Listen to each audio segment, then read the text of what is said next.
அப்பா ஒரு 10 ரூபா இருந்தா கொடு செலவுக்கு. எதுக்குடா உனக்கு 10 ரூபா? இவ்வளவு காசு வச்சு என்ன பண்ண போற? காசோட அருமை தெரியுமாடா உனக்கு? 10 ரூபா உனக்கு அவ்வளவு ஈஸியா போச்சா? உழைச்சி சம்பாதிக்கிறது எவ்வளவு கஷ்டம் தெரியுமா உனக்கு? நாங்கெல்லாம் அந்த காலத்துல போதும் போதும் எனக்கு எதுவும் வேணாம் ஆனா அந்த காலம் நொந்த காலம். தம்பி அண்ணா வழக்கம் போலதான் உன்னை ஏமாத்தலான்னு இருக்கேன். ஒரு 10 லட்சம் தரியா? அண்ணா யார்கிட்ட நான் கேக்குற? என்கிட்ட தானே கேக்குற. இன்னும் நிறைய கேளுண்ணா. சரிடா பைத்தியக்காரா, அப்போ ஒரு 20 லட்சம் கொடு. என்னங்க என் பொண்டாட்டி நகை ஊர்ல நல்லா இது எல்லாத்தையும் வித்துட்டு உங்களுக்கு இப்பயே கொடுக்குறேன். நான் வாங்க நான் போலாம். அப்பா நம்ம இந்த வீட்டை வித்துட்டு வேற எங்கேயாவது போயிடலாமா? செரு பிஞ்சுக்கும். நான் பிறந்து வளர்ந்த வீட்டுல இது. இதை விட்டு எங்கேயும் வர மாட்டேன். சரிப்பா சரிப்பா. அத்தை வந்திருக்கேன்டா. அப்பா எங்க? அப்பாவுக்கு உடம்பு சரியில்ல, ரெஸ்ட் எடுத்துட்டு இருக்காரு. தங்கச்சி அண்ணன் வந்துட்டேன். ஏதாவது பண்ணுங்க, நான் கிளம்புறேன்.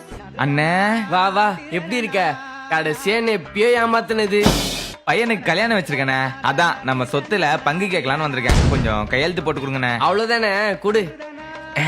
என்னம்மா பங்குன்னு சொன்ன, மொத்தமா உன் பேர்ல எழுதி வச்சிருக்க?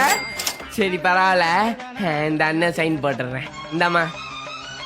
சரி, இந்த வீடை என் பேர்ல எழுதிட்டேன். எல்லாரும் வெளில போங்க. இந்த கிளம்பிடுறேன்.